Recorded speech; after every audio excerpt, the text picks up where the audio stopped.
Those who have studied history know that nothing invigorates and empowers an authoritarian regime more than a spectacular act of violence, some sudden and senseless loss of life that allows the autocrat to stand on the smoking rubble and identify himself as the hero.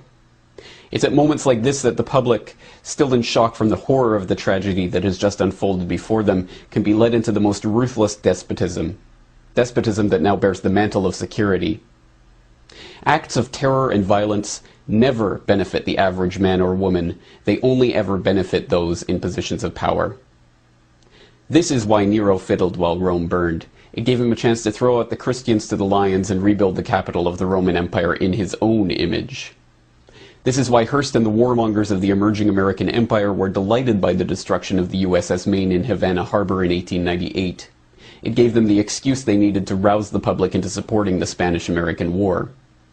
This is why Israel attacked the USS Liberty in 1967 during the Six-Day War, strafing and torpedoing it relentlessly for hours in a vain attempt to send it to the bottom. The Israelis believed that the loss of the Liberty could be blamed on Egypt and draw the Americans into war. This is why there are hundreds of documented examples of government staging attacks in order to blame them on their political enemies. In every civilization, in every culture, in every historical period, authoritarians have known that spectacular acts of violence help to further consolidate their own power and control. And sadly, throughout history, there have been all too many willing to allow attacks to occur, to pretend that attacks have occurred, or even to attack their own population in order to further their political agenda. To think that such staged provocations and false flag attacks no longer occur would be as unrealistic as believing that human nature itself has changed, that powerful people no longer seek to increase their power, that influence is never used for deceit or manipulation, that lies are no longer told to satisfy greed or slake the thirst for control. It is to believe that our society is immune from those things that we have seen in every other society, in every other era. In short, it's a dangerous delusion. The people are once again learning the power of this delusion. They are learning the extent to which they have been lied to. They are once again studying their history. The Russians are learning how the FSB was caught planting bombs in Moscow in 1999 during a terror scare that swept Putin into power and stirred the public into supporting the Second Chechen War. They are learning how their autocratic ex-president came to power campaigning on the graves of those his old FSB cronies had killed. The Israelis are learning how Mossad has been caught time and again posing as the very Muslim terrorists they claim to be opposing. They are learning how Israel uses the specter of terror to further extend their blank check drawn on American funds to expand their police state at home and maintain their hardline stance, the world's sixth largest nuclear superpower supposedly threatened by the possibility that one of their neighbors may one day obtain a single nuclear weapon. The British are learning how their SAS officers were caught dressing up as Arabs in Iraq, driving around with trucks full of munitions, shooting at police to stir up ethnic tensions, and ensure that permanent bases could be built in the region. They are learning how Harun Aswat, the supposed mastermind behind the 7/7 bombings, was working for British intelligence. They are learning how British military intelligence took part in IRA bombings. The Indians are learning how the Mumbai attack was helped by a US agent who is cooperating with investigators so that he won't face questioning by foreign authorities. The Canadians are learning how their own provincial police dressed up as protesters in 2007 and threatened violence against other police in order to force a crackdown on peaceful protests. And the Americans.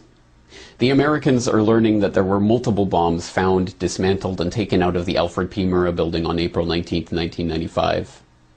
They are learning that Timothy McVeigh had written a letter to his sister in which he claimed to be in the Special Forces for the U.S. Army.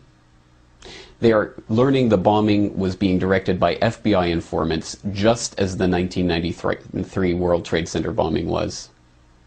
They are learning about 9/11 and the Gulf of Tonkin and Operation Northwoods and their own Army counterinsurgency manuals that teach officers how to commit false flag attacks to blame on their enemies. In short, the people are learning the truth. And now we see the same build-up to a false flag event taking place that we saw in 1995. At that time, the US had a corporate media desperate to fling mud at anyone concerned by the actions of their government, and it had a government that was desperately unpopular. Today, we see the exact same factors at play. If anything, the situation today is worse than it was in the run-up to the Oklahoma City bombing, with media consolidation meaning that groups of concerned citizens like the Oath Keepers are being attacked by the controlled minions on both the left and the right. And now it is not just the militia that is being demonized by the establishment. It is veterans and gun owners, third-party supporters and libertarians, anti-war protesters and human rights campaigners, people who are upset with a government giving trillions to the banks that have engineered our current financial crisis. In short, everyone is now a potential terrorist according to the governmental and media agencies that deign to limit our range of acceptable opinion and control dissent. Even the word terrorist means something more than it did back in 1995, now after the false flag attack of 2001 allowed the passage of the Patriot Act, after the boogeyman of Al-Qaeda gave the NSA the opportunity to announce that they were collecting everyone's emails and everyone's telephone calls, after the former White House press secretary came out and admitted that the Bush administration had made up terror threats in order to scare the people into supporting the government, now we know what the real definition of terrorism is. It is governments scaring their own populations into line.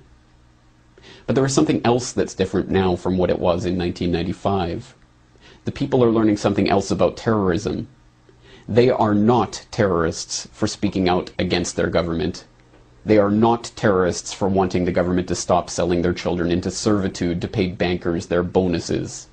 They are not terrorists for pointing out that the FBI and the CIA and Mossad and MI6 are behind every major international terrorist event. The people are not terrorists because they do not want to see more death. They do not want more destruction. The spilling of the blood of their fellow citizens is not in their interests.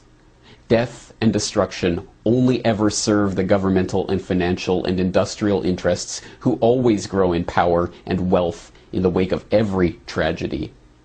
Time and again, the people pay with their lives, and the governments and the banks and the war machine only grows and prospers. The people do not want terrorism because it does not benefit them. It only benefits the existing power structure. And this time, if there is another staged event to blame on the government's enemy of the day, the people will know who to blame.